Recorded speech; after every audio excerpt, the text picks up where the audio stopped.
Kansas Appleseed has really grown into a pretty powerhouse organization. And when I started, we had $50,000 in the bank and nothing to spend it on, and we've grown a lot.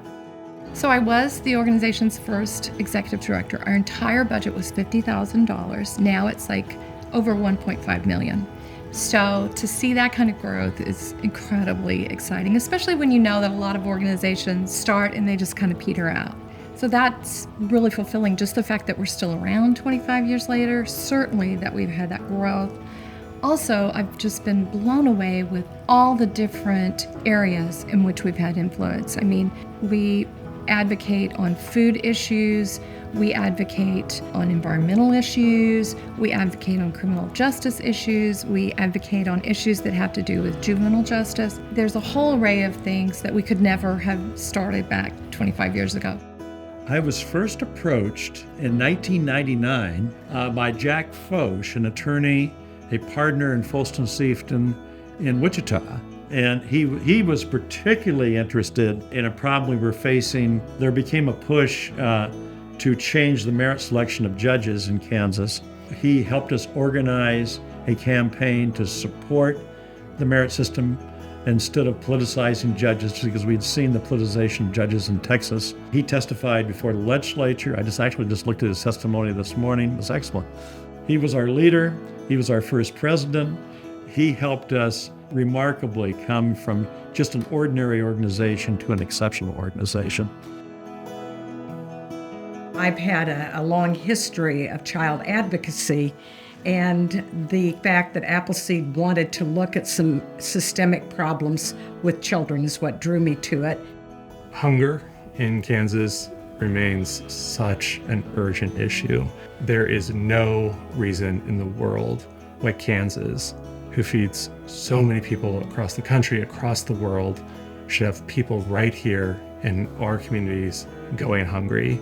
You know, I see that as one area where I'm proud to be connected to an organization that sees that for the urgent issue it is, and is going to keep pushing forward so that no kid should ever go to sleep hungry in Kansas.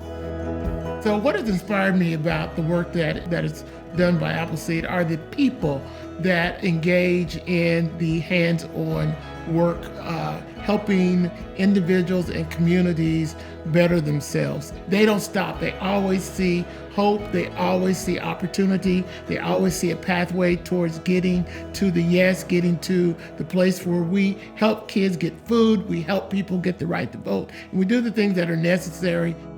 You know, it was small in the beginning, but I think early on board members and staff grasped that the organization needed to be both proactive and responsive. That's a tricky place to exist, but I think Appleseed does a great job of spotting the issues of the future as well as addressing the issues of the moment. Jack has been a reformer all the way along, always trying to make the system better for citizens in Kansas, which I respect a lot. Jack personifies the mission of Appleseed, and it also, he sort of exemplifies what it means to be a true Kansan. In other words, Kansans, you know, historically we stand on our history, we treat people fairly, we provide opportunities to people if you work hard and you do the right thing. And so Jack is the kind of person that always wanted to, every situation, every case that I worked on, trying to find the right answer to do the right thing, what makes sense, not what makes people wealthy, not what makes people powerful, but what is the right thing that makes it fair for everybody. In many ways, I want to have the kind of legacy, probably too late for me now, but kind of legacy that Jack has, to be known as a person of fairness, a person of love, and a person of justice. In 25 years, in the year 2050, and I mean this as a compliment, I actually kind of hope that maybe Kansas Appleseed doesn't exist, because it doesn't need to exist. I see Kansas Appleseed as one of those really wonderful advocacy nonprofits that is truly committed to working itself out of business. You know, an organization that genuinely is about working with communities, empowering communities, giving communities the resources at the capacity they need to take on the lead, because that is where, at the end of the day, the solutions are going to come from.